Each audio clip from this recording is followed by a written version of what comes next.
as everyone knows, you just don't really believe everything you read on the internet, because anybody can type something up and put it out there.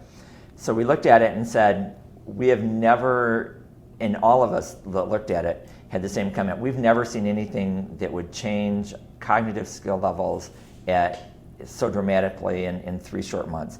Well, to be really honest, 100% honest, they thought that this school administration and I were just absolutely nuts when we said, this is what we want to do. And they came to me and said, so how are you going to fix these kids? And what are you going to do? What's it going to do? What math are you going to teach them? Because I want to see the math. I want to make sure. And it took a while to explain. We're not teaching math. We're not teaching reading. We're not teaching literacy or writing or any of those things. We're teaching cognitive skills, the building blocks of thinking. And we're going to teach them how to integrate their thinking skills and to build their thinking skills so that when they come to the classroom, they can start to think and integrate what you're telling them and be able to use it better.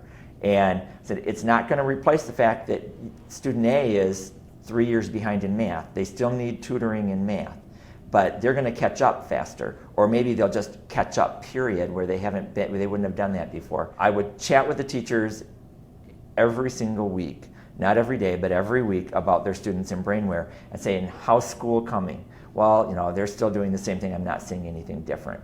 And I got that comment from one teacher on a Monday, and it was about 6 or 7 weeks into BrainWare, and she actually on Tuesday came to me, and I think that my question had just bugged her enough, because she gave me the same answer she had given me for the previous weeks.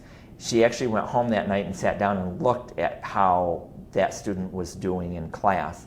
And she came to me and she said, you know what, Curtis, I haven't even noticed, but his whole performance is just slowly rising. And it's gradual. There weren't giant leaps in performance in the classroom over those first 6 or 7 weeks, but they were slowly rising, and it was starting to increase at that point in time. And she was just absolutely floored. She didn't think that, because she wasn't doing anything different. And so she was one that said, I need to come in and see what's going on, what you're doing, so I can do it in the classroom. And so she came in and she said, I can't do this. And I said, you're right, you can't, and you shouldn't have to do this in the classroom. I said, this is something that because we're at the point in our lives with technology, that technology can do because we couldn't do it before.